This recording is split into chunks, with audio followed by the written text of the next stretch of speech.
గులాబీ జెండా ఉండాలి, పార్లమెంట్లో ఎగరాలి, లేకుంటే హైదరాబాద్ ని కేంద్ర పాలిత ప్రాంతం చేస్తే అడిగేటోళ్లు ఉండరు అంటూ హెచ్చరించారు కేటీఆర్.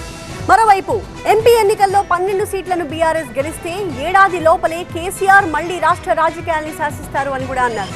ఈ కామెంట్లతో తెలంగాణ దంగల్లో కాకరేగింది.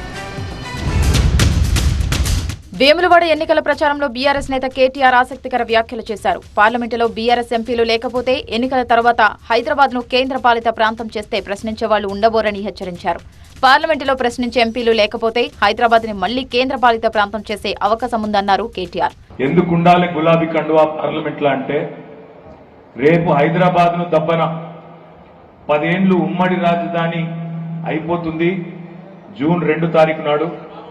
ఆ తర్వాత దీన్ని కేంద్ర పాలిత ప్రాంతం చేస్తామని ఎవడన్నా తలమాసిన సన్నాసి కాంగ్రెస్ ఓడో బీజేపీడో కుట్ర చేస్తే అడ్డుకునే శక్తి ఉన్నది. ఏడాదిగా ప్రయత్నించిన సంతానం కలగలేదా? నోవా ఐవీఎఫ్ లో ఫెర్టిలిటీ ఎక్స్పర్ట్స్ ను కలవండి. మాతృత్వం కల్లా నెరవేర్చుకోవడానికి ఉచితంగా సంప్రదించండి. ఇదే గులాబీ కండువా తప్ప వాళ్ళతో కాదు. హైదరాబాద్ కేంద్ర పాలిత ప్రాంతం కావద్దంటే గులాబీ జెండా ఉండాలి.